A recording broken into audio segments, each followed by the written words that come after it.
Welcome to the A2 Show with Andrew Cass and Aaron Parkinson, bringing you the trends and topics that affect our lives the most: business, politics, fitness, family, and finance. With over 50 plus years of combined business experience and over $1 billion in revenue generated, your hosts have a unique gift for seeing many steps ahead where others do not. They bring their unfiltered, contrarian views to the show every week to help you win in business and in life. Aaron, how are you, my man? We're talking content repurposing strategies today, a topic that I love because we're in a content-rich world where I think everybody's trying to play a big game of what media do I use and how do I leverage all this media out there. And I think sometimes it's actually a deer in headlights moment for many where there's so much that they don't know where to begin and there's really no clear strategy. So what we thought we'd do today is actually share with you guys the strategy that we use for the A2 show and how we pivoted from Sales Velocity TV, which we ran for almost 4 years successfully, and how we pivoted to a new brand and how we have a team that repurposes content and allows us now to take that content, multiply it, and we're even going to turn a lot of it into a physical book. And I think this is the stuff that you're like, wow, I'd love to be able to do all that, but I wouldn't know where to begin. So I guess we're going to open the playbook a little bit here today. Yeah, and some people are going to go, oh my God, this is amazing. And some people are going to go, I don't know what you're talking about, and do I even need it? And the reality is that since the 50s, we've been conditioned to believe, trust, and buy from people the more times we see them on a screen. Right.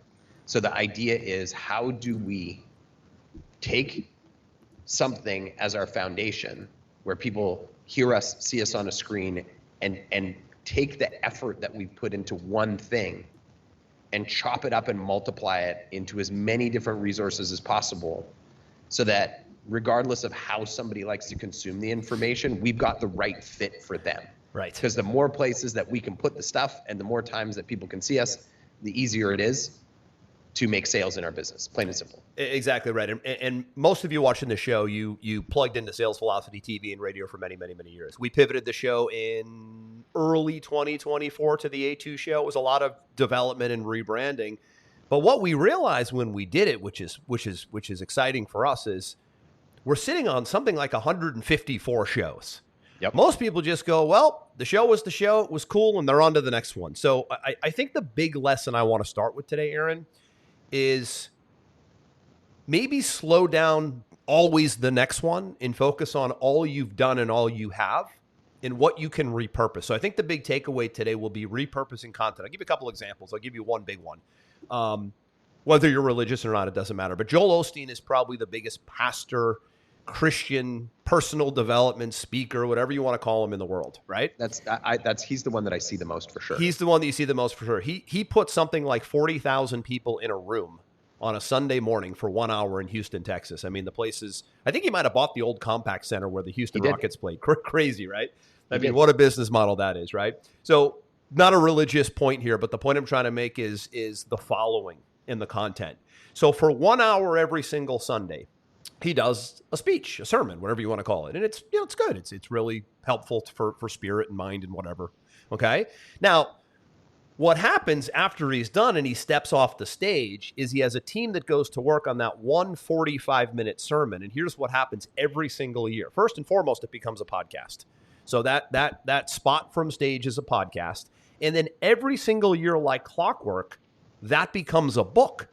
So 52 weeks a year, he never misses a year. 52 pieces of content from stage, 52 podcast episodes, 52 blog posts, I'm sure they transcribe them, and 52 pieces of content that become a best-selling book every single year, New York Times contracts, the whole 9 yards. Boom, done. From one 45-minute talk, the only thing he does, because I'm the kind of guy that likes to dissect the business model and the industry behind what's going on. So I'm like, what does Joel Osteen do? Really, his whole thing is just being on for Sunday. He's almost like in baseball, the starting pitcher who pitches once a week and he gets paid the most amount of money to go in and strike a bunch of people out. His job is just once a week. He needs to go in and get that win. And that guy is the highest paid player on a baseball team because that's good for 25 wins which is a quarter of the season for them, right? When you think about it from a baseball standpoint. So he's surgical, and they protect him and insulate him. He's not writing anything. He isn't answering emails. He's probably not hosting training calls the next week. He's preparing every single week for Sunday. So he's basically preparing a speech for Sunday all week long because he knows the power of repurposing and multiplication. That's the big lesson. So most of you are doing something regularly, routinely. Using us as an example, we're doing 1 to 2 shows a week. So if you have that platform, whether it be podcast, TV, radio, blog post, Zoom training, right? Think about this as, is there anything that I'm doing that I can start to formalize and repurpose it and start to make a content information business out of it? That's a good example, Joel. Now, you and I are doing the show 1 to 2 days per week. What did we do with Sales Velocity TV? We're going to talk about the book we're creating now from all the content. So, Aaron, I wanted to just set the stage with this is a repurposing play. It's a multiplication play. And I want you to think about how to do more with what you already have before you just shelf it, put it aside, and go on to the next thing and not really embrace what you have and repurpose what exists. Well, and everything you just said there makes complete sense. The one thing I would do is I would take a step back. A couple of years ago, you and I said, we have to have a podcast. We have to have somewhere where we can create content. We needed to have the stage. In this example, we needed to have the Joel Osteen stage for 45 minutes a week, right? So that we would have enough content to repurpose. And I think this is where a lot of people get stuck, is they think to themselves, well, I don't want to do a show. I don't want to do a podcast. I don't want to do an XYZ, insert your element here, because nobody's going to show up and watch it, and that's going to be embarrassing, and that's not good for my ego. And I can't tell you how that's many a really people good that observation.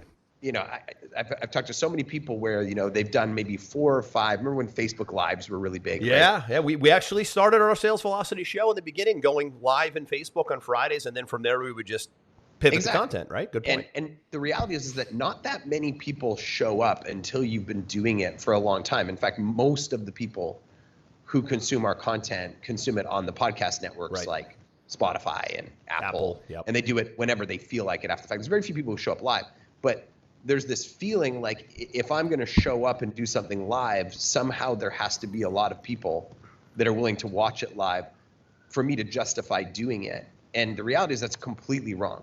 And so you and I, we looked at what everybody else was doing, and there were some people doing some really talented things where they were flying these great guests into these great studios and putting on this great production. And we said, hey, as beautiful as that is, we don't really want to have the responsibility of outreach and flights and hotels and production and all.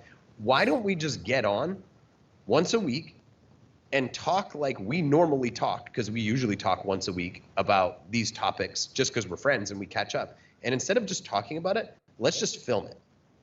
And so there's got to be somebody in your network that also wants the same thing. They want to have a stack of content that they can be repurposing, where you could just say, hey, let's get on and let's just talk for an hour about whatever we want to talk about and just get the content out. I mean, we have a client, a former client, that you'll remember the name of the show. I can't remember. It was something like Finance and Wine or something like that. What was the? I remember that coaching client we had. Yes, he was a financial advisor. Yes. And he was somehow doing a podcast, but he always had a bottle of wine with them during it, and they were drinking during the show, and it was Wine and Finance or something. Yeah, it was. I can't remember. Just something like a pattern interrupt, something catchy. It was Wine and something, and they would talk about like investments and markets and whatever, and they'd basically just get drunk on the show.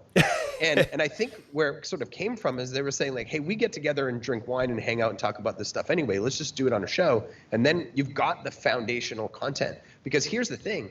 You do 1 hour of conversation, whether that's, like Andrew said, a training video, a podcast, a YouTube tutorial, like whatever it is that you want to do. If you can put that into your calendar once a week, there is so much content that can be stripped out of that and repurposed. It's it's literally just about doing it. It's about putting it in your calendar and finding a way to get started and do it. Because from there, everything that happens after that is compounded by like level 100.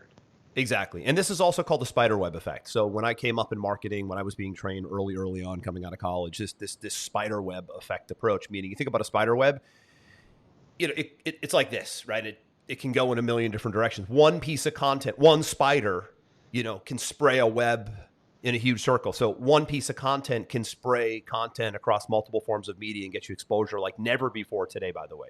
No. Like never before today. So yes, it's just a matter of saying, okay, I'm going to commit to this particular piece of content once a week, once a month, whatever the case may be. And I think you made a really good point before, Aaron, is you get discouraged easy if you think that somehow you should have this massive audience.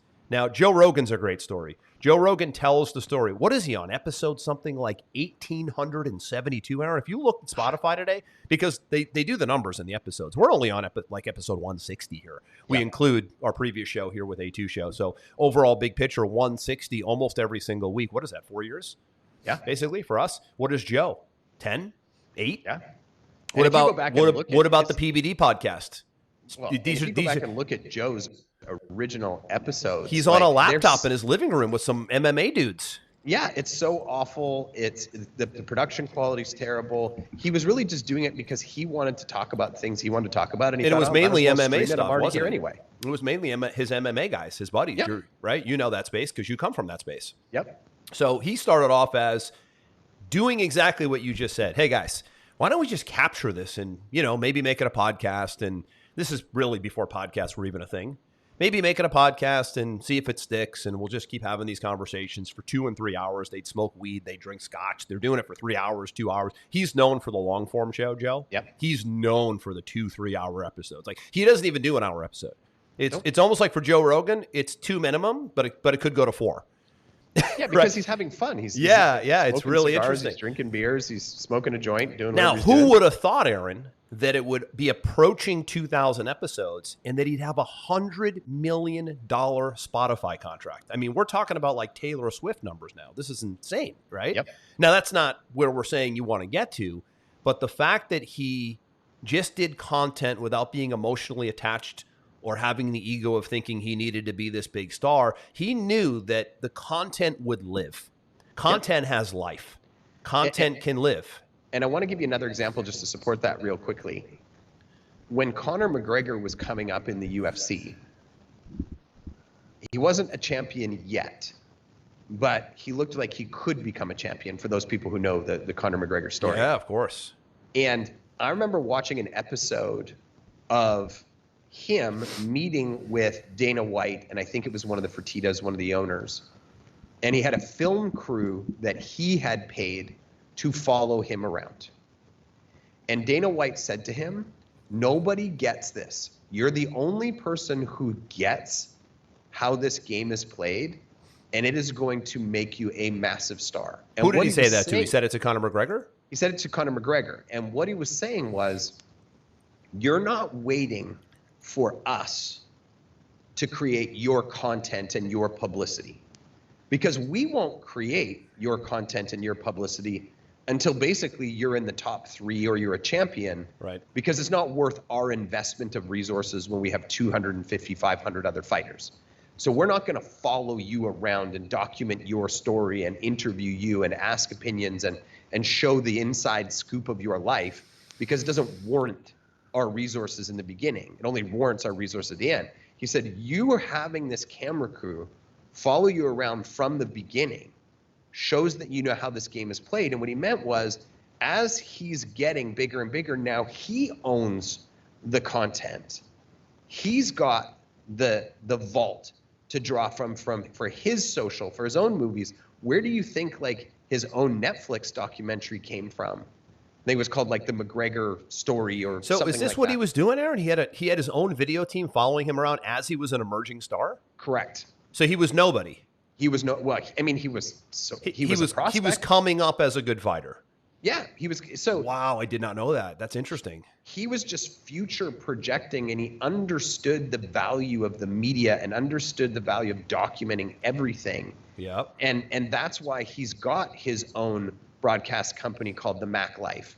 That's why he's got his own documentary on Netflix. He knew that this could be repurposed in so many ways, but the more he had from the beginning, the more valuable those assets were and how much more could be repurposed. He wasn't going to wait on the UFC to document the journey. Interesting. So he's putting all this content in a vault basically Yep. along the way, knowing that he might be a star, he might be a great fighter, he might not. I mean, he got the fight against Floyd Mayweather, which I thought was absolutely unbelievable. It was insane. How did that even happen? I mean, if you're not a massive social influencer, together. Like it wasn't like he finally got to become a champion and then content started getting filmed on him. He had content being filmed from day one. That and so is he interesting. could amplify it across all of his social media. He could build his following. He could bond with his fan base. They could find him in a million places long before he broke through and started getting the money. And he wasn't, even when he did break through with the UFC, he wasn't going to rely on how much the UFC wanted to invest in capturing and promoting him. He's always taken that ownership of, I'm going to capture and promote everything, and whatever the UFC does is a bonus. Wow, that is fascinating. That is fascinating. But it lends itself back to the original lesson here, which is what are you capturing? What do you capture? I don't think you have to have a video film crew follow you around every day, but what's the lesson from that, right? What can I be capturing on a weekly basis? There's probably a lot of you listening right now that you do a sales training, let's say. Sure. Or you do a team training on operations, let's say, every single week. And you just take for granted that it's internal and you're doing it for your team and it's probably pretty good, but you're bored of it. But yet, if somebody on the outside listened, they think it's phenomenal. What if that just became more formalized into a show like this or into a podcast or into some sort of a YouTube channel, whatever the case may be? The value that can bring to the outside. We take for granted a lot of the content we have. We sure do. Right? And we don't formalize it. So I think that the double lesson is we take for granted that we're doing content, and then we don't realize that if we just slightly formalize it, we can really turn it into a content machine. So let's use the sales velocity example, Aaron. Well, go ahead. Let me add one more small one in there, because you just named a couple of really good ideas. There's a lot of people who watch our show and listen to our show that actually do audits or strategy sessions or sales calls with prospects. When you're having those conversations, you probably typically record them because you need them to go back and refresh on, right? As you're building out your strategy or whatever. How many amazing gold nuggets of advice do you give to somebody when you're auditing their original stuff? As an outsider looking in, right? Your objective, your non-emotional can be very valuable. And you'd say, hey, what I see right here is X. Here's why that's not working. Here's what I would do instead. And what you're doing is you're doing it to establish your credibility with your prospect and make them want to work with you.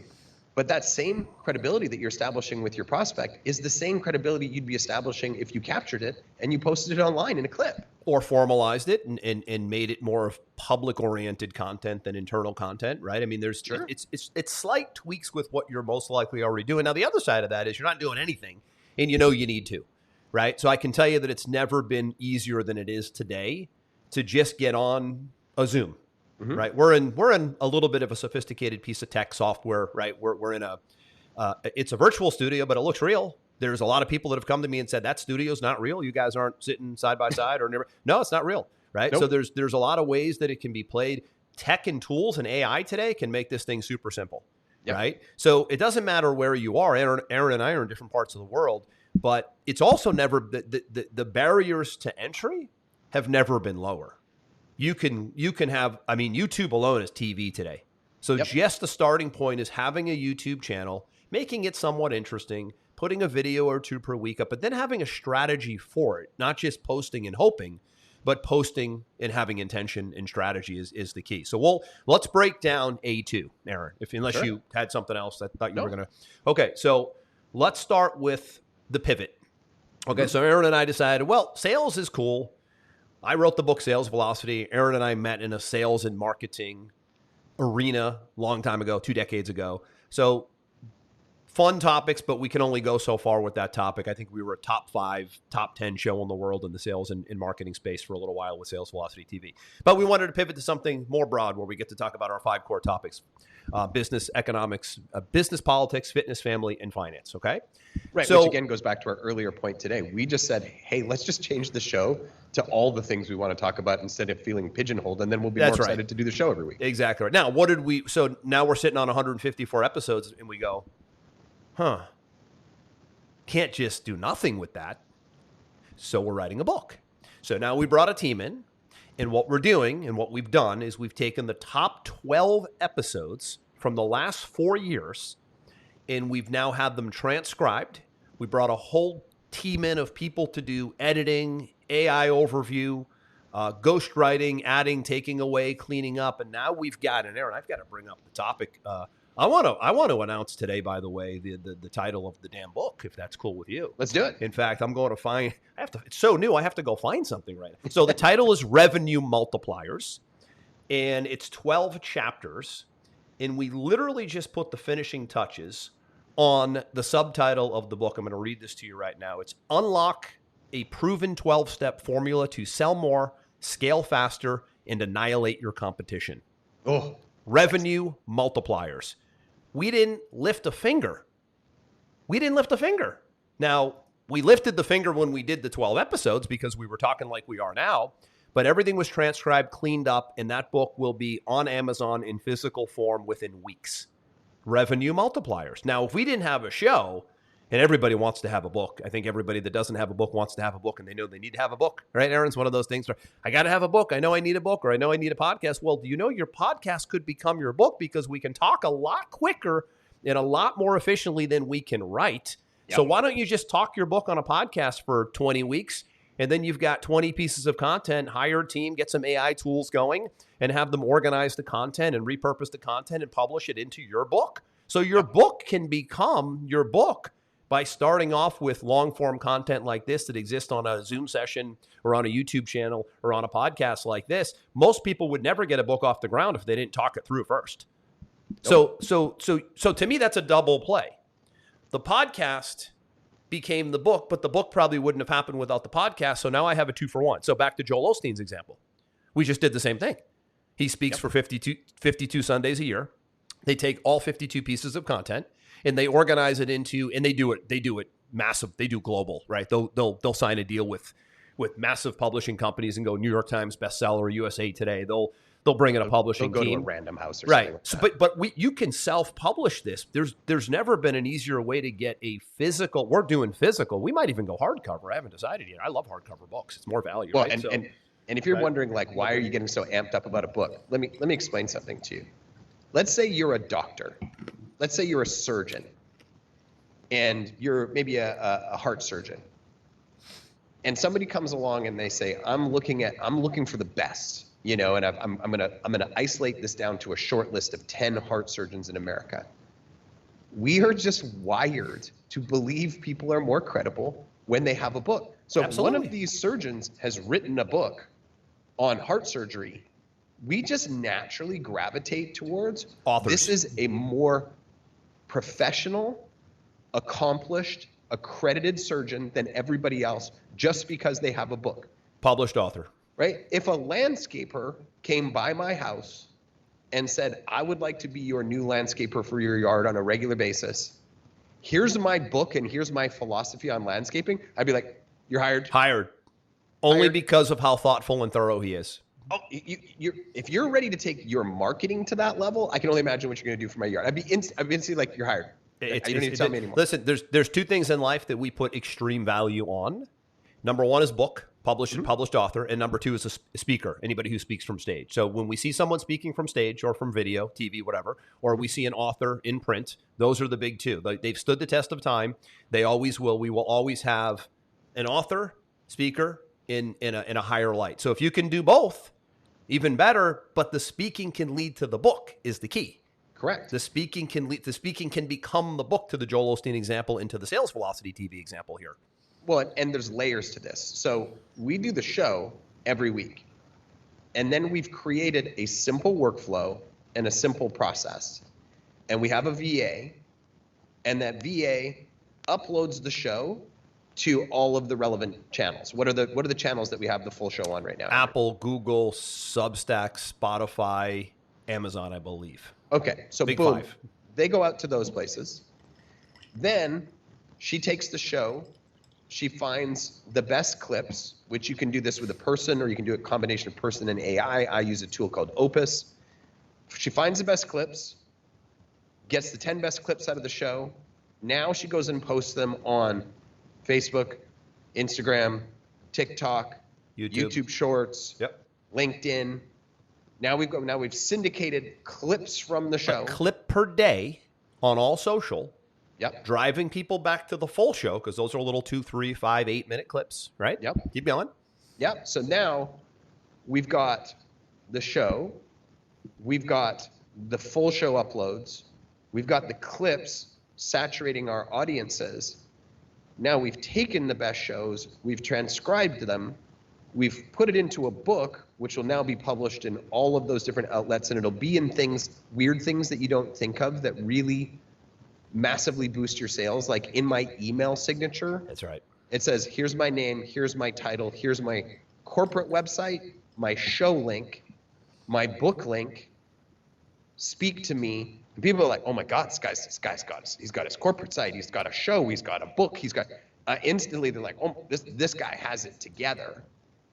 And they start to consume those things oftentimes before they even speak to me, which just dramatically lowers the friction in our conversations. Now we've got this book.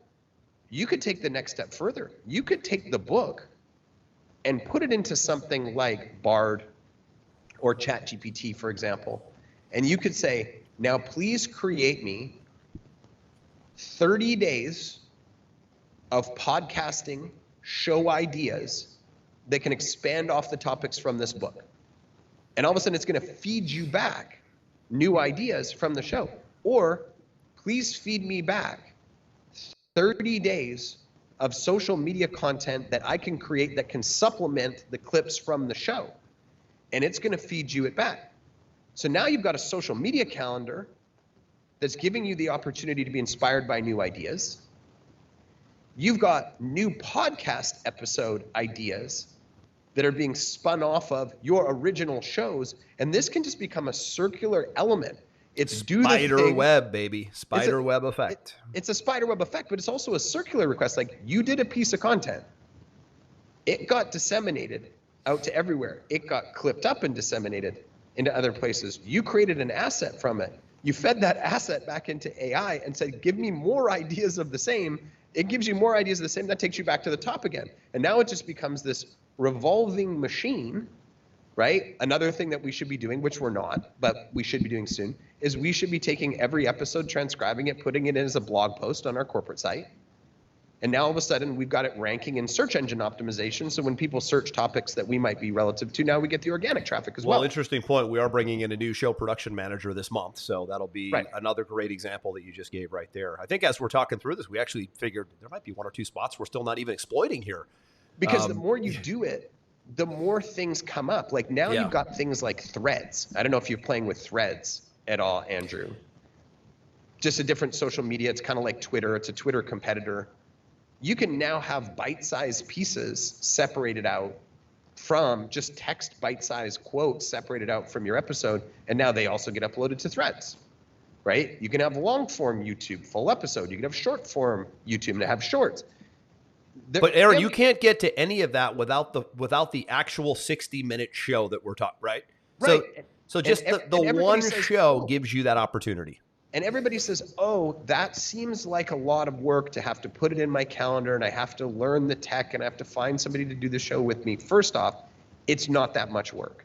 You're just not prioritizing it. Secondly, it's not about the show. And I think that's where everybody gets hung up. And it's not about having an audience that needs to be there locked in because they have nothing else to do that you're going to have gazillions of people on, right? It's not about that. And I think that's where people get stuck, is they think it's a zero-sum game. If I'm going to do it, I need to either be Joe Rogan or nothing, because if I'm nothing, it's a waste of my time. It's not a waste of your time. You're just creating the foundational piece to then disseminate to all of these other places easily, quickly, consistently.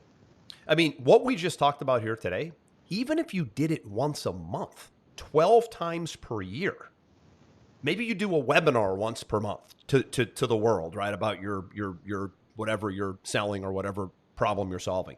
Just starting with once a month and having a team take that and do everything that we just said here today, you could have enough social media for the month. And you'll ultimately have 12 chapters of a book if you did it 12 months straight. But eventually what you'll do is you'll go, that wasn't that difficult. And now I've processized it. I've systemized it. And now I can probably go to 2 times per month. And then maybe weekly, right? It's almost like the gym example, right? You've never worked out. So what are you going to start off by working out 6 days a week, 2 hours at a time? Your mind can't wrap itself around that. It's too big of a leap. So 2 days a week for 30 minutes, all of a sudden you start getting in shape. Great. 4 days a week, 30 minutes, great. Same concept, right? If you've never done it, don't commit to every week, 2 times a week. I'm going to go PBD podcast, Joe Rogan style, 2 biggest podcasts in the world. They're like 3 days a week now, these shows, because now that's their business, right? 2 biggest shows in the world, Joe Rogan Experience and the PBD podcast, by far the 2 biggest. By the way, Aaron, you introduced me to the PBD podcast, Patrick Bet David and the Valuetainment team. I wouldn't be surprised if that is the biggest. I don't know if they've even eclipsed Joe at this point, because that show is enormous, and the guests that they get on are I mean, they're bringing in, I'm trying to think who, like the biggest name that they've ever brought in. I think they had Dennis Quaid in last week. I mean, massive actor. Did they have RFK on the show? Of course. Yeah. Well, they've had RFK. They've had Vivek Ramaswamy, Ron DeSantis. They did that one-on-one interview with Andrew Tate when he was locked up and released. Yep. When he was the most Googled person in America. Yep. But here's the thing that I want to drive home. You might only want to do a show once a month because maybe you just don't like it. Okay? If you just don't like it. Or you want to just create the habit. Yeah, maybe you're just wanting to create the habit. Maybe you don't like it. It's fine. But if you get in the habit of doing it, you might find that you actually like it. Like on Fridays, Andrew and I get together, and this Friday's like show day. We get all excited. Friday show day. Yeah, that's true. You know, and we don't have all these other, things on our plates, and we don't have all these other distractions. And really, we're just joining each other, catching up, and talking about the things that we want to talk about. And now we've gotten to the point where we're typically doing it twice a week. You know why? Because we like meeting, we like talking, and twice a week gives us exponentially more content for our team to put out into the world. So we enjoy it. And the ramifications of that is phenomenal increase in lift and visibility to our brands. And like you said, credibility. People will say, and maybe we just pull out for now, Aaron, the word show. I think even the word show sometimes is intimidating. Just piece of content. Maybe it's a Zoom session or a YouTube video that you do once a month.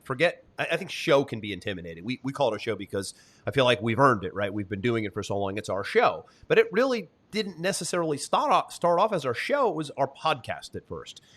For you, maybe it's a training at first or a YouTube video, or you're inviting someone on to interview about something once a month. That's another great way to play it. Speaking alone is tough. You and I speak to each other, so we feed off each other. The guest example of how most podcasts are run, we don't do much with guests, but I think we will start doing that, is that when you're interviewing somebody, it's very natural. Right? You're not on the spot to be able to produce and be sharp and be an actor. It's really just conversational. So even if you did a guest per month in your industry, a thought leader, what a great way to now create a connection with that person who maybe you never did and you should, is you invite them on your weekly, monthly Zoom, your monthly, weekly YouTube channel, your monthly, weekly podcast. And now you start that habit and you start building that framework. What if you just interviewed one of your customers?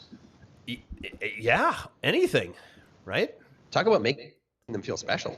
And what if it's a customer that you got a great result for? Now it's essentially third-party testimonial, marketing, social proof for you and your service. I mean, there's so many ways to play it when you decide I want to be in the game of producing content via video or audio. You don't have to even do video if you don't want to. It can just be audio, but video gives you YouTube and gives you a lot of great content on social. People will definitely gravitate towards video more than they will just audio today. I don't even see many shows doing audio alone anymore. It's mainly both now. Old school podcasting was only audio. Now it's video and audio. You like to listen to podcasts a lot. You listen to podcasts a lot. I watch them a lot. It's just, and again, that's why you disseminate things to so many different media channels, because everybody's different. Some people like to read, some people like to listen, some people like to watch. Why wouldn't you take it and put it in as many different formats as possible so that everybody can consume? Video, audio, text. This is the 3 ways we consume, right? So if you start with video, you can you've got the audio and somebody can transcribe it and turn it into text. Yep. So if you start from the top and you go video like we're doing here, then you can hit all 3 senses. Some people only can consume by video. Some people only prefer to consume by text. Some people only prefer to consume by audio. I'm listening, Aaron, because I listen on the go a lot, walking, working out, in the car, driving, right? But the video's still there. It just, if it's 2 people talking, I mean, how much do I need to watch, right? They're just sitting there, right? Yep. So it's all how you want to do. And I think the takeaway here is to just go. And don't think that it has to be massive output or formal show. Just habit, get a piece of content moving, choose a platform, YouTube, podcast, whatever, and go and make it a part of your daily regimen. I think that would be, to me, the takeaway. And we've talked about this on Sales Velocity TV before, but I think we wanted to give you today the framework of what we did with our past shows, now how we've pivoted to the new show, and now how the book Revenue Multipliers, the 12-step formula, is going to come out of the last 4 years of shows and the 12 best ones, or the 12 that made the most sense for the book. Anybody can do it. And it becomes really fun when you're in the publishing and information marketing business, because it does attract better clients and better leads. It sure does. So, Aaron, I know we're going to keep it kind of short today. We'll be back next episode. A lot going on in the world. We'll revisit some of the economic and geopolitical pictures here, and we'll leave it there. And stay tuned for Revenue Multipliers. More on that to come. We'll see you in the next show. That's Aaron. I'm Andrew. This one is a wrap. We'll see you soon.